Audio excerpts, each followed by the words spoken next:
You build the gym, your repertoire, and then you start acquiring gyms. What are you doing? No, so I opened up 4 more locations. So I had 5 total in Southern California. So I had 4 under that umbrella, and then the 5th one I did on my own. So I ended up starting the gyms on my own. 9 months in, I let 2 partners in, for lack of a better term. I sold 2/3 of the equity in my business for basically nothing. And at that point, I was already making $20,000 a month take home. And they said that it wasn't valuable. And in some ways, they were right, and in other ways, they were not. Either way, that is what happened. And then from there, I stayed in that partnership. I ended up staying in partnership with one of the guys. We didn't work well with the other guy. And then after that guy was no longer in the partnership, I disagreed with the other partner over time, not on a personal level. We actually got along really well, but just business strategy wise, I wanted to be a premium price leader. He wanted to be the low cost leader. And so we ended up just meeting in the middle, which was a very mediocre business. And so I wanted to start my own facility with kind of like my own credo. And that was the 5th gym, which was Body Force Lake Forest. And that gym did really well. And then that gym I acquired, compared to the other 4 I started, this one I acquired. And I acquired for no money down for $50,000 over a year. And so I basically took the whole gym over and then had to pay $4,000 a month to the owner. And I made $50,000 in the first month. And so I was like, this is great. And that's when I realized that I'd made so much money launching and opening gyms, and that I didn't even really care as much about the running afterwards. I mean, I knew how to do it. I just liked the launches. They were more exciting. And so I had this idea for a model where we'd fly around and just like launch and fill other people's gyms. And so this is right around the time that I met my now wife. So I pitched her the idea on our first date and asked her to quit her job, which was obviously the most reasonable thing to do. When you're talking to the top sales rep at 24 Hour Fitness, which she was at 23. And so it's like, listen, this may not work out, but we'll make a ton of money together. You should work with me. And she didn't say yes. So I went and I launched 3 gyms. I came back 5 weeks later and I asked her to help me process the contracts. So we ended up processing like 120 grand in an hour. And she looked at me and she was like, is this the thing that you started? And I was like, yeah. She's like, is it legal? That was her first question, is it legal? And I was like, yeah, it's legal.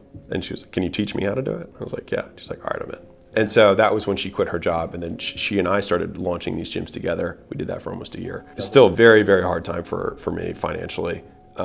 Mostly because I had so many poor decisions I was paying off at all times. I then ended up saying, you know what, I'm going to sell my gyms and transition. During this period of time, I got a DUI, head-on collision. My mother went to the hospital. That's why I actually did those first gyms, because they were all around the hospital, because I wanted to keep busy. And so there's a lot of bittersweet during this whole period of time. Like that processing contracts was after I came back from like the hospital with my mom. So it's just a lot of different like things I was going through. But and selling the partnership that I had there, it was really hard for me. Again, it was like this, need for validation and approval. And I had noticed that over my life, until I solved this problem, it kept reoccurring, which was I always wanted to find father figures. And so the guy that I did the apprenticeship with, like at the very beginning of the story I was saying earlier, like I ended up getting in a really weird financial situation with him, which didn't end well. We ended up making up years later. It was fine, but like there was a long period of time that we were estranged. Both of those guys came in, very father-like figure feelings. I got in a partnership with another. So I kept repeating the same mistake until I had to learn. I was like, you keep doing this, so maybe you should stop. And I looked at my track record, and all the businesses that I had only owned myself, I made a ton of money in. In all the businesses that I partnered with, I had made no money and lost money in. And I was like, maybe I should do more of that. And so at this point, we're launching the gyms and whatnot. And I sold all the gyms and entered another partnership with one of the guys that I had launched. He's like, dude, I'll come behind you. You shouldn't be giving up all the back end of all these launches. Like, I'll come behind you and fill and manage the gyms. And that way, every gym you launch, you own. So by the end of the year, you can own 12 gyms and you can just launch them and fill them. He said, but I have some financial, issues, nothing big. I was indicted once, no big deal. Big misunderstanding. And I was like, of course. And he's like, so you'll have to sign everything, front all the money, all that stuff, but we'll split it. And I was like, sure, of course. Why wouldn't we? So I sold all my gyms, put all the money into the bank account for the new business that we were going to start. You know where this is going. Sold 400 people, which is a massive launch for a small gym. In a matter of like 6 weeks, woke up, all the money was gone. He was like, that was my half the profits. I was like, we haven't made any profit. We started the gym with the money. He was like, well, the fact that you spent it is your fault, not mine.